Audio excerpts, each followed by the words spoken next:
دنیا بھر میں جیو ایکسپریس نیوز کے ناظرین کو اپنے نیوز کاسٹر مجزین حسین بلال کی طرف سے السلام علیکم۔ خبر شامل کرتے ہیں ضلع منڈی بہاؤدین سے، جہاں حکومت پنجاب کی خصوصی ہدایات پر اسسٹنٹ کمشنر فعالیہ ساجد منیر کلیار کا جاگو کلا میں قبضہ مافیا کے خلاف operation.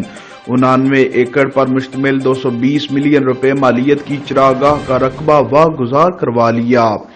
Assistant commissioner فعالیہ Sajid Munir کلیار نے قبضہ مافیا کے خلاف حکومت پنجاب کے احکامات کی روشنی میں کارروائی کرتے ہوئے محکمہ ریونیو، پولیس اور ایلیٹ فورس کے ہمراہ تھانہ قادر آباد کے علاقہ جاگو کلا میں قبضہ مافیا کے قبضہ سے 220 ملین روپے مالیت کے 99 ایکڑ زرعی رقبہ واگزار کروا لیا۔ گاؤں کے نمبردار کو قابضین سے واگزار کروائے گئے رقبے پر کھڑی فصل فروخت کر کے ان سے حاصل ہونے والی رقم سرکاری خزانہ میں جمع کرانے کی ذمہ داری سونپ دی گئی۔ اس موقع پر اسسٹنٹ کمشنر فعالیہ ساجد منیر کلیار کا کہنا تھا کہ قبضہ مافیا کسی قسم کی رعایت کے مستحق نہیں، ایسے عناصر کے ساتھ سختی سے نمٹا جائے گا۔